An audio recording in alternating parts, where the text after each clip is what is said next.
माँ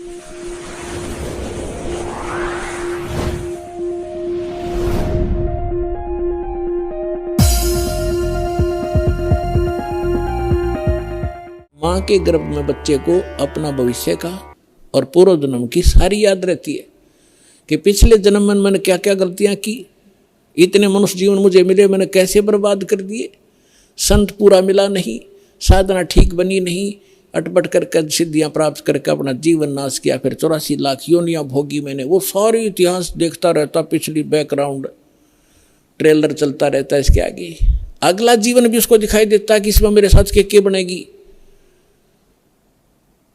तो ये सोचता है कि हे भगवान, अब के इस नरक से निकाल दाता, पीछे गलती हुई सो हुई, अब के गलती नहीं करूँगा, परम संत को खोजूंगा, केवल भक्ति करूँगा, आपकी याद करूँगा, पीछा छुटवाऊँगा, जन्म मरण का रोग कटवाऊँगा और केवल अपना छोटा निर्वाह के लिए अपना सिंपल वे से रहूँगा और निर्वाह के लिए काम भी करूँगा, लेकिन भक्ति अवश्य करूँगा, मूल उद्देश्य जानकर करूँगा, मुझे एक बार निकाल दो बात आता।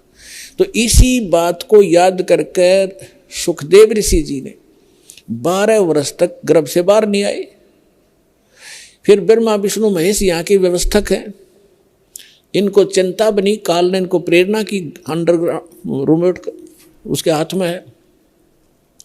इन्होंने मीटिंग की कि भी एक सुखदेव नाम के एक ऋषि है, एक बच्चा है गर्भ से बाहर नहीं आ रहा है, 12 वर्ष हो गए, ऐसे अगर ये मर्यादा हमारी खराब होगी तो बहनें 12-12 वर्ष तक बच्चों को गर्भ में रखने लगेंगी तो माँ दुखी हो जाएंगी। बच्चा तो 9 महीने मुश्किल से हो जाता है इन बहनों को, माताओं को गर्भ में रखना। तो उन्होंने सोचा भी चलो वो ऋषि आत्मा है, उससे प्रार्थना करते हैं, उसी को कहते हैं, उसको मनाते हैं। तीनों आगे, तब तीनों ने आकर कहा कि ऋषि भाई सुखदेव तू बाहर आ जा, ऐसे ऐसे हमारी परंपरा खराब मत कर। तब उसने कहा कि भगवान, बाहर आते ही आपकी त्रिगुणमयी माया से ये जीव इतना अंधा हो जाता है, इसको भूत भविष्य का कुछ याद नहीं रहता,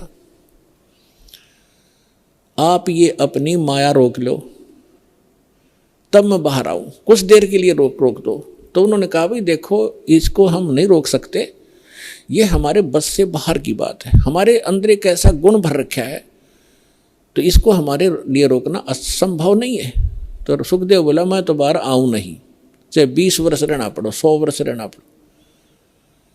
तब उन्होंने लास्ट में ये फैसला किया भी हम ज़्यादा देर नहीं रख सकते, हमारा शरीर फट जाएगा, हम केवल इतनी देर रख सकते।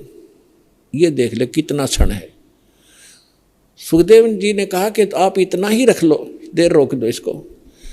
तो जब वो बाहर आते हैं तुरंत उनकी तीनों गुणों का जो इफेक्ट है हमारे ऊपर एकदम असर करता है। उस समय जब वो माँ के गर्भ से बाहर आया तो वो इतनी देर रोके, इतनी देर में बाहर आ गए, वो चले गए।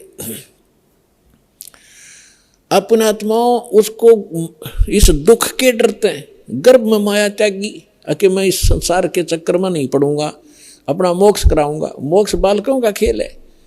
घर से उठ गया आकाश, पिछले संस्कार से उसमें इतनी सिद्धि थी, आकाश में उड़ जाता था, आकाश में उड़ गया, आगे जाके धरती पर टिकना तो पड़ेगा, आकाश में कितने दिन रहेगा, रोटी भी खानी है, आगे नहाना धोना भी होता है। फिर वह पृथ्वी पर फिर गिरा वापस।